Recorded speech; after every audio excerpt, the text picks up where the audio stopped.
Okay, so today's video is in the kitchen. I am starting my spring cleaning. Actually, I started my spring cleaning a few months ago, but I'm going to kind of bring you up to speed. Priorities always get involved. I have priorities and I have to take care of those. So I can't do a lot at one time.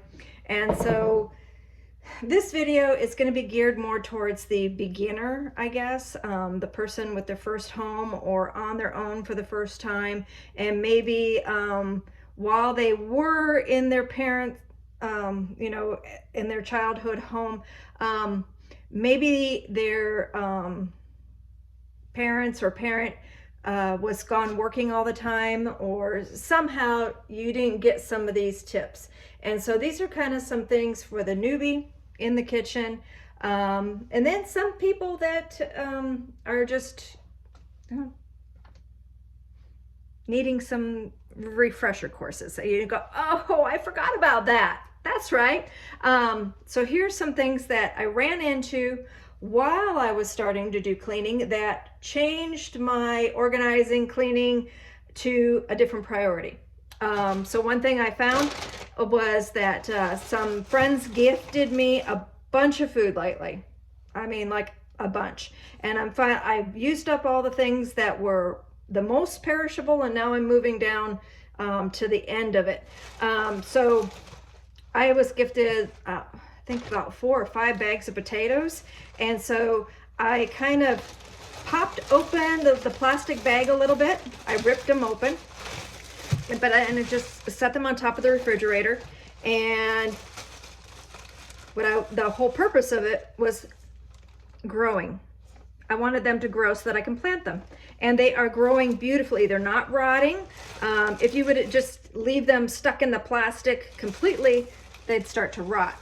But see, you can see there's beautiful green starting on that potato, little red potatoes. So I have a bag of red potatoes and a bag of white potatoes that need to go in the garden. So that's one project that now I'm gonna head out there pretty soon. The other thing to go out to the garden is I forgot I had a bunch of Jerusalem artichokes still that I need to get planted. So that's another project that I take on a lot of things, and I shouldn't, but it's all things I enjoy and things that benefit the farm and benefit us, and help us to be self-sustainable. So I need to get these in the ground. So there's another project. I was also gifted a bunch of onions. I think I got 2 or 3 bags of onions given to me. I'm down to, Dan has a reaction. Some people have a really strong reaction to onions. I'm like, if I cook onions in the house, the rest of the day, he's got seriously burning eyes. The whole day. He will be gone. I won't even cut them in the house. I'll cut them outside, bring them in, and fry them in here. And he just totally has problems with onions. So instead of doing 1 or 2 at a time, I'm going to be sauteing up and caramelizing up this entire basket full of onions, and then I'm going to freeze them in small snack size bags, and that way I can just take out a little at a time already pre-done, and I can skip that step in cooking, so that saves me that. And then it also only tortures Dan one day instead of multiple days. So got to do the onions up while he's not here. And then I was gifted a number 10 can of cranberry sauce. People are like, what do you do with that much cranberries? And so I'm going to be making a lot of dishes out of cranberry sauce, and I'm going to share those with you on how to use up leftover cranberry sauce. And there'll be a lot of those. That's a lot of cranberries. The other thing that was gifted to me were lamb shanks. And my friend Cynthia asked me, well, how do you use them? Well, I'm going to share our favorite way. My family's favorite way of eating lamb shanks is a lamb and spaghetti. So that video would be coming up. And then last but not least, for our priorities for the day, I bought these. they're half price apples, and I got the bags of apples for $1.50, and I'm having a craving for my grandma's cinnamon applesauce. So it's a naughty applesauce. So that's coming up too.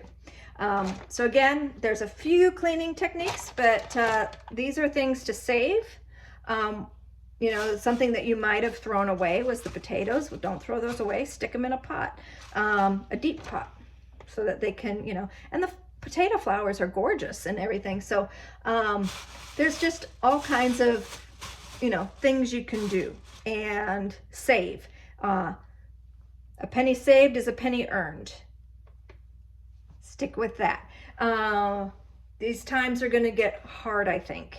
And so the more you can do to be self-sustainable, the better.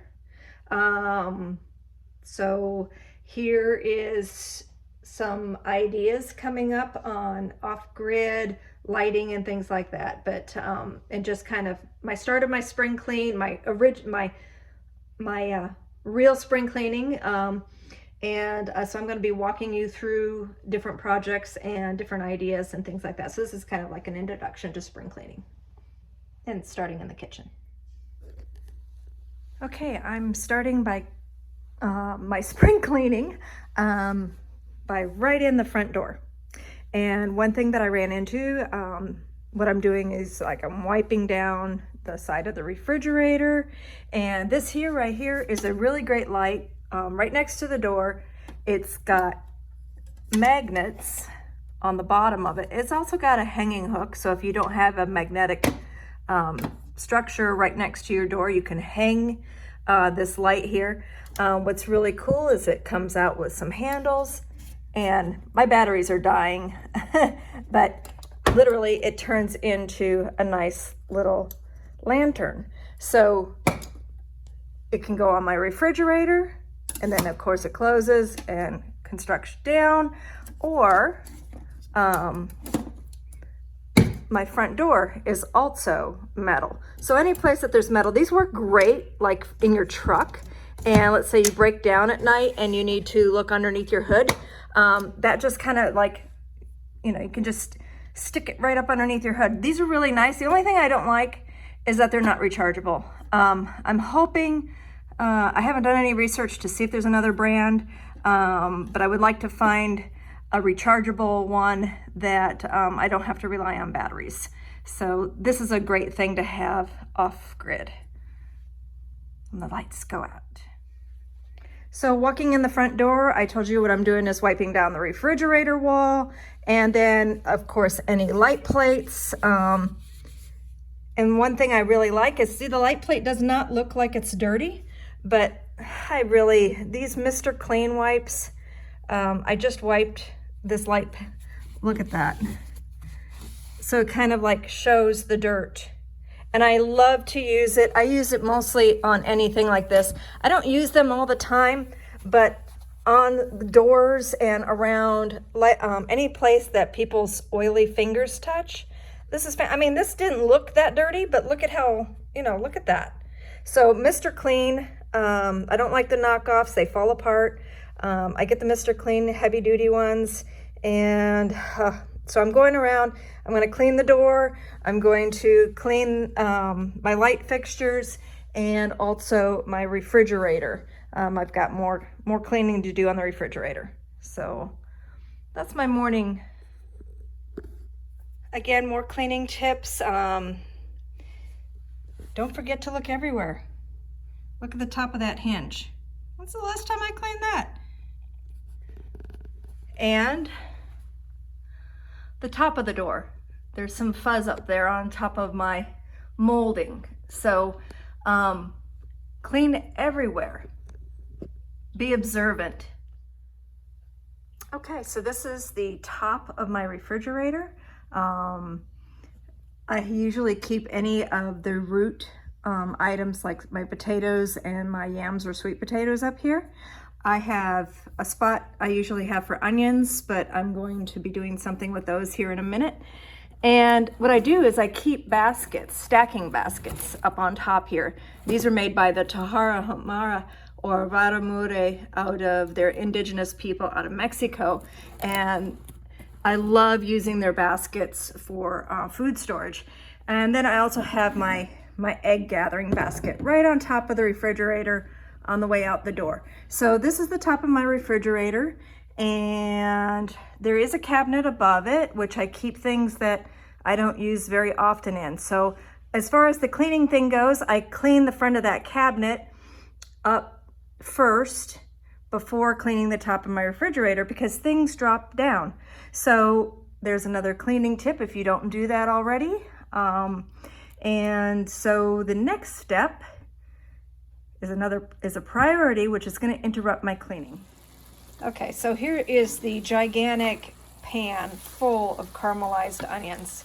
What I'm going to do is put them in small, like 1 cup to 2 cup freezer bag sizes. And when they're cool, I'll put them in the freezer. And then just be able to take them out for meals whenever I need them. And so this not only helps, you know, save Dan's eyes, as I said earlier, but also makes one step in cooking quicker if I'm having a really busy day. Okay, so here's my onions. What I did is I put them in the small snack bags, and then I put them, all of them, in a large freezer bag. And by doing that, I can reuse the large freezer bag for more of them in the future. I literally have already added onions to my grocery list because my starts aren't big enough to harvest, and I'm completely out of onions now, except for what you see here. So I will squeeze the air out of it, put it into the freezer, and I go through these so fast, I really don't have to worry about freezer burn or anything like that. This way it keeps them corralled, and I can just pick them up and find them. You can label them if you need to. I don't need to. I know what these are. And so I keep them on the top of my deep freeze. Okay, I hope you learned at least one thing today, and if you did, please give me a thumbs up. If you didn't, go ahead, give me a thumbs down. It's educational for me, and that way I learn what's good to share and what's not so good to share. And of course, if you want to stay tuned for all those things I told you that there will be videos coming, don't forget to subscribe. Have a great day.